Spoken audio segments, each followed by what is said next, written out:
Bigyan natin ng reaksyon, opinion itong post ang balita ngayon. Pahayag ito ni Congressman Libiste. Palaban siya, hindi siya natatakot sa panggigipit sa kanya. Sabi niya, wala akong nakuhang piso. Wala akong nakuha kahit piso mula sa gobyerno.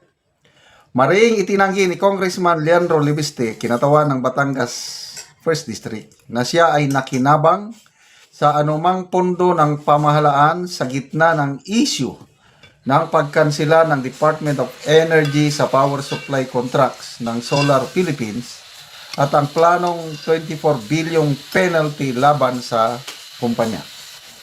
Binigyan din ni Libiste na ang kanyang yaman at mga puhunan ay nagmula sa pribadong negosyo at hindi mula sa transaksyon sa gobyerno. Sabi niya, wala akong nakuhang kahit piso mula sa gobyerno. Ang aking pera ay nagmula sa pribadong negosyo. Kasabay nito, iginiit ni Libiste na handa niyang sagutin sa tamang forum ang mga aligasyong ibinabato laban sa kumpanyang kanyang itinatag at iginiit ang paggalang niya sa mga kawani ng pamahalaan. Iginagalang ko ang mga kawani ng gobyerno at tutugon ako sa kanilang mga pahayag sa tamang forum, sabi niya. Ipinagtanggol din ng kongresista ang track record ng Solar Philippines na aniya ay may malaking ambag sa sektor ng renewable energy at sa ekonomiya ng bansa.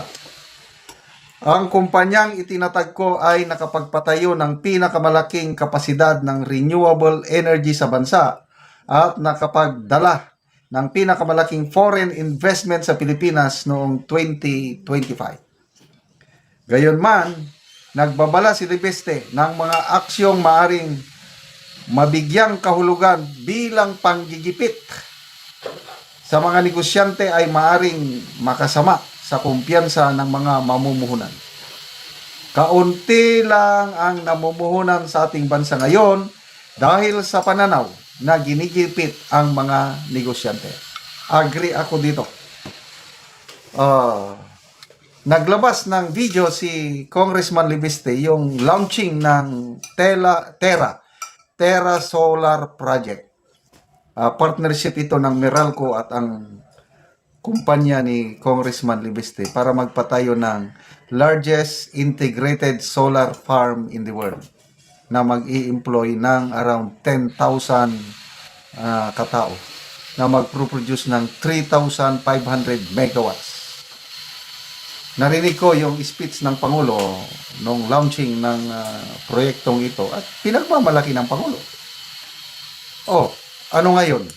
Nang dahil lang sa Cabral Files, ginigipit na nila itong kumpanya ng batang kongresista? Ano ba tayo? Ano ba ang Cabral Files? Natatakot ba kayo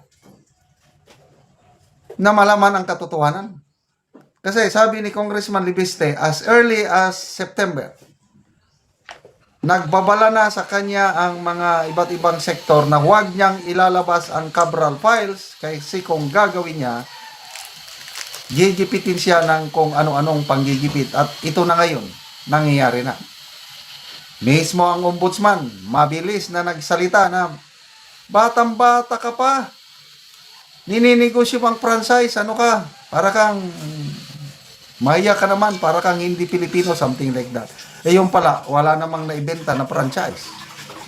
Ito ngayon, dahil napalpak sila doon sa investigasyon ng ombudsman, Department of Energy naman nagsalita na kinansela na yung mga kontrata at plano pagmultahin ng 24 billion pesos ang kumpanya ni Congressman Libiste. May nabasa naman akong post. Hoy, huwag niyong itago yung ilang bilyon na Marcos estate tax. Meron yun. Desisyon na yun ng Supreme Court na ang mga Marcos nag-utos ang Korte Suprema. Ang Marcos may malaking utang sa Philippine government. Matagal na hindi sila nagbabayad at hanggang ngayon hindi pa nagbabayad ng estate tax. Supreme Court decision yan. Baka sabihin nyo, nakalimutan na ng taong bayan yung Marcos estate tax na napakalaki, bilyonis din yun. Anyway, hintayin natin ang sagot ni Congressman Libiste tungkol dito sa maybe January 26 na. At kanina, nagsabi na ang kongresista na ang mga taong nasa likod ng demolition job laban sa kanya ay ang mga taong malapit kay Congressman Garjola ng Construction Workers Solidarity Party List. Kung sino pa ang mga matitino na lumalaban sa korupsyon, sila pa ngayon ang ginigipit. O ito, Congressman Barsaga, na suspend ng 2 months. Ngayon, babalik na siya. Ito na naman. Sinampa na naman ng cyber libel sa piskalya. At sabi ng batang kongresa, hindi siya takot. Kung mamamatay ako sa kamay ni, pinangalanan niya, Enrique Razon, so be it. Handa akong magbuwis ng buhay ko. Ay, nako, maswerte po tayo, mga kababayan, at meron pa tayong mga Gen Z congressman na hindi takot magsalita. Sabi nga ni General Pukis, habang may Barsaga, habang may Libeste, may may pag-asa pa ang Pilipinas. And I truly agree. Tayo lang mga taong bayan, suportahan natin itong mga kongresistang ito. Mag-ingay din tayo. Yung mga comments ninyo sa social media, nakakatulong yan. Mag-laugh emoji kayo, mag-react kayo doon, mag-ano kayo. Dahil takot sila sa mga laugh emoji. Tingnan nyo ang Pangulong Marcos Jr. nung bago eleksyon ng May 12 last year. Pinotakti siya ng halos 1 milyon na laugh emoji. O di, nataranta sila. So, sino ba yung nagsabi? Si General Pukis. Ang korupsyon ay hindi nabubuhay sa kapangyarihan. Nabubuhay ito sa katahimikan. Kaya huwag po tayong tumahimik. Salamat mga kaibigan sa inyong pagsubaybay sa ating channel.